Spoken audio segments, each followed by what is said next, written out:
Hello YouTube, welcome to episode 10 of my character analysis series. This time I'll be covering the character of Kaneki Ken from Tokyo Ghoul. Kaneki Ken is definitely one of the most interesting and surprising characters.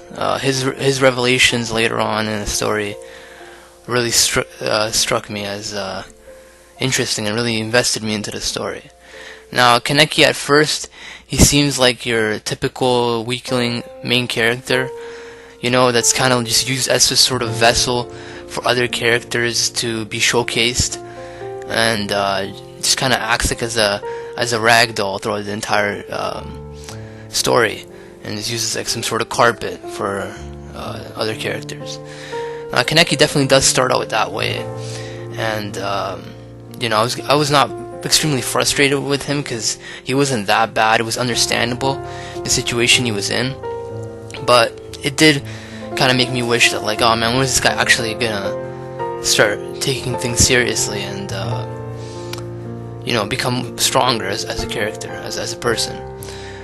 Now, obviously I didn't know what was gonna happen later, so at first I was not very interested in Kaneki as a character. I preferred the other main cast, like Toka and stuff like that, to him instead of him.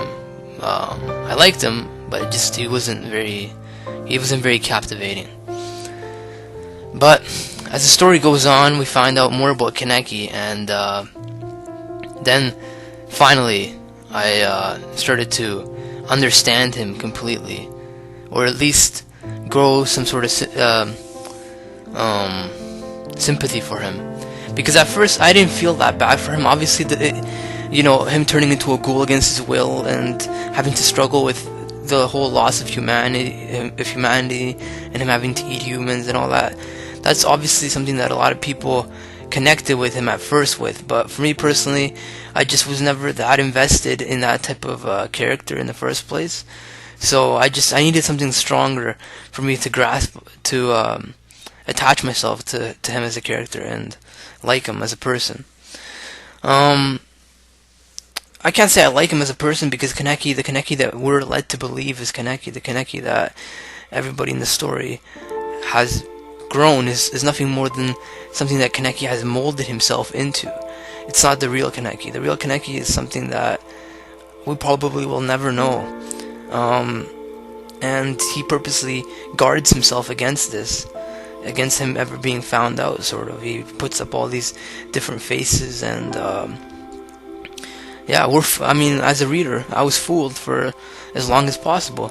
I did not really suspect him of anything. Obviously, him touching his chin as like some sort of lie was, whenever he lies, is something that I picked up on sometimes, but it just never, when I was reading it, I was in the heat of the moment, so I never picked up on it. But once we find out what Kaneki has been play acting as this whole time, it's a very sort of cool but kind of petrifying revelation, because this character who is the main character. Main characters are usually the people that we're supposed to know the most. We're supposed to know them like the back of our hands. We're in their thoughts. And it's just sort of like this expectation as a reader where the main character is solid. They're not unstable, But Kaneki was an unreliable narrator the whole time, and that was a great twist. Now, what actually led to that point? What actually was the cause of all this suppressed pain that he has was extremely saddening, but at the same time made me sort of want to protect Kaneki in a way. Like, it made him vulnerable, and I felt like I failed him as a reader, because I failed to pick up on what happened to him, and I just felt like I failed. And that's masterful writing, in my opinion, because it made me feel something. It made me feel a certain emotion for the character, and that was like really well done. But the revelation itself is Kaneki, his mother used to beat him, and that's obviously very traumatic for a kid. But for Kaneki, it scarred him so badly that he's managed to manifest himself into different characters. It's like he's making a play by himself the whole time. He adjusts to social situations in whatever way fits. He's a people's pleaser, but at the same time, he's just trying to suppress himself. I don't think that Kaneki is a character that is doing it out of some goodwill. He's just doing it because that's what's expected out of the character type that he was playing, the nice, meek, sort of shy, weak guy. And for example, the character of Toka grows to like this Kaneki, but it's not Kaneki, you know what I mean? Like, that's not Kaneki. That's just a side of Kaneki that he's been playing for years now. So what she likes is not Kaneki. It's just the Kaneki that she wants him to be. You know what I mean? Like, it's not really him. And this could go along for literally most people that Kaneki knows. Is they don't really know who he is. Now, Kaneki's mother hitting him is obviously was a major revelation. It was a huge reveal. There was hints at it here and there, but I mean, I could never place my finger on it and be like, yeah, she was a monster before this scene. But he says something like, I really was beat a lot by the people I loved the most, and that line itself is probably the most iconic line of Tokyo Ghoul, in my opinion, for the one that stands out the most to me, and the one that I associate with the series itself and with Kaneki even as a character. Now, that line is really powerful because even now, there's a certain scene where he's leaving the cafe, like he's leaving the whole place, and he's going on his journey, whatever. And excuse me about that. And he's going on his journey, but Toka catches up to him at the bridge, and she says to him she's having sort of this hissy fit because obviously it's understandable, because Kaneki, a person who says that he's not going to leave her, he told her that he says he's not going to leave her, and then he leaves, so obviously she's hurt, and she doesn't want him to do this. But she responds in a violent way. She hits him, and when she hits him, he doesn't try to stop her. She punches him in the face, and he falls back, and then she starts hitting him, but he doesn't block or anything like that. And the way she was standing on him was very reminiscent. The way she was laying on him, was very reminiscent of the way his mother was beating him in that scene. It looked pretty similar, in my opinion. And Kaneki, this is Toka, a person who he cares for very deeply. He loves her, and she was hitting him, but Kaneki is so confused on violence and what it means, he doesn't take it in a negative way. You know what I mean? Because he's so used to getting hit by people that he cares about, he doesn't back away from Toka. I feel like it makes him more attached to her in a very sort of tragic way. Now, I'm not saying Toka is a bad person or anything like that. It's just that I feel being violent with a person like Kaneki is not the way to go, because obviously he's a person who suffered extreme violence in his life as a kid that traumatized him. Obviously she has no way of knowing this, but just a little thought. Anyways, Kaneki, then obviously all that shit happens at the end of Tokyo Ghoul, and then at Ri, he comes back as this brand new person that's been molded and sort of neatly folded up by Arima, and he has his own crew, he has a family finally, but it's not enough. It's not what he wants, and I feel like Kaneki purposely sabotages any happiness that he has. Whether it's conscious or subconscious, I don't know, but I feel like he has this Holden Caulfield syndrome, where he sees an opportunity for him to be happy, rejects it because he doesn't believe he deserves it, and then ends up going on a self-destructive path. I feel like anytime he gets close to people, he walks away or jolts away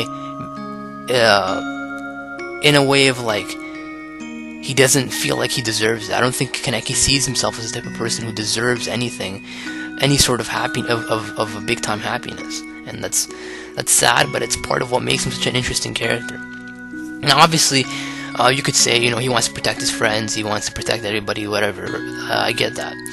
But I feel like he's purposely taking on a burden that's too heavy for himself, in a way to punish himself. But recently, in the recent chapters, he kind of realizes that he doesn't really want to die, right? He does, because Toka tells him that she'll see him later, and he goes like, oh, you're cruel, whatever. But, if Kaneki really doesn't want to kill himself, then I feel like he's just very confused. He thinks he wants to kill himself. He thinks that this is a big fight with Arima is the way that he wants to end it all. But at the same time, he's still fighting against himself, where he's thinking, hey man, I want to be happy. And this is my opportunity to be happy. But at the same time, the other side of Kaneki is sort of having this giant war against himself, where one side wants him to go and actually live life the way he wants to, and on the other hand, he's like, hey, remember who you are. You're not worth it. You're not worthy of this. This is not something for you. This is the only way that you can live is through dying. A death that's in magnitude is like huge, and getting killed by Arima is like a huge honor to him. But at the end of the day, I don't think he's a tragic hero in the same sense that he's like in this purgatory that he put himself in, and he's going to continue to walk this path until the end. I feel like Kaneki is going to, obviously, in my opinion, the way I see him and the way I've studied him, I don't think that he's going to do that. I don't think he's strong enough to go and be by himself. I feel like he will come back, because at the end of the day, that's what he wants. He doesn't really want to be alone, I don't think. I don't feel that he's that type of person. He's not alone. He's not a complete loner. He's just scared. And I think that once that little wall that he has is broken, then he will slowly but surely develop and let himself out to whoever he chooses to let him see him that way. Now, when it comes to Hide, there's one scene where he's talking to Toka and he's telling her about Kaneki, and he says that Kaneki never really wanted. There was like a play at school, and Kaneki was the main actor, and he didn't really want to be the main actor, but he was just doing such a good job at it that everybody else wanted him to, so he just went along with it. Now, that scene, obviously, you could draw the comparisons where it's like, it's like kind of like the Tokyo Ghoul fandom, where everybody wants him to be this like cool, ultra badass, and he doesn't really want to be that. He doesn't want to be a ghoul in the first place, but he's doing such a good job at it that he just continues to play the role. But I think there's a little bit more to that, where I think that even in the Tokyo Ghoul world, like for example, Toka wants him to be a certain way, Arima wants him to be a certain way, Hide wants him to be a certain way, and the rest of the cafe crew also wants him to be a certain way. Now, Kaneki, what he wants as a person is not really much. There's really nothing much to him. To his goals, from what we know, he just wants to die, like a worthy death. Now, is Kaneki gonna go and complete his wish? Quotation marks, because I don't believe that's really his wish. Or will he, soften up and continue on this path of constantly pleasing others and doing what they want? And through that, he could do his actual wish, which is to be happy. I think that's what's going to happen. I think that Kaneki uses the sort of shield of being the nice guy who's doing it for other people, and at the same time he gets to fulfill certain sort of fantasies that he has of family or happiness or whatever. He had all that at the when he was Sasaki. But he gave it all up because because of this wish to die and whatever. But at the same time, he had to kind of let himself out, or or everybody else is gonna get killed or whatever. So even I'm not sure about Kaneki. I changed my mind on the character a lot because there's so many different layers to him, and he's so mysterious in the sense that we don't really know much about what's actually going on in that head of his. So even I am not that sure about the character, obviously, and these are sort of just guesses, and it's kind of me throwing darts at the board and hoping that they stick. So yeah, Kaneki, very sort of no, he's not a bad guy, but it's just very convoluted. There's a lot of things going on in him, and not in a bad way where it's like it's badly written. It's just that him as a person is very confusing. That's what makes him interesting. I'll definitely be covering more characters from Tokyo Ghoul, maybe Juzo or Toka. I think those are probably the two that I might dive into. Maybe even other characters like Eto or something. Yeah, even somebody like Furuta would be pretty interesting. So until next time, thank you for watching and have a nice day.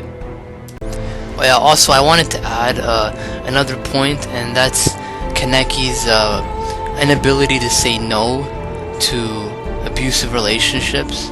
And by abusive, I don't mean only physically abusive, but just, I should say, unhealthy relationships, or relationships where it could potentially be unhealthy. For example, with Arima, even though he brainwashes them and does all this shit, he still sees him as a father figure and yearns for him in that type of sense. And even with somebody like Rise, who is the cause of she's not the cause, obviously, because we find out there's more stuff to it, but to him anyways at that point she's the cause of all this, but he still doesn't view her negatively. And even Toka, after she hits him and stuff, it seems like the more people hit him, the more people abuse him physically or verbally or whatever, he just seems to be more attached to them. He's like a moth after a light. And that's another one of his self-destructive traits, is his inability to see situations before they blow up in his face, or he sees them and he just flat out just keeps walking into that path. So I do feel he's tragic in that sense as well. And that's pretty much it. These are just all my thoughts. Not necessarily, I'm not saying these are actually the things that the author meant or whatever. This is just my interpretation, and as I read on, obviously I'll find out more about Kaneki, and maybe they might change even then. So thank you for watching, and have a nice day.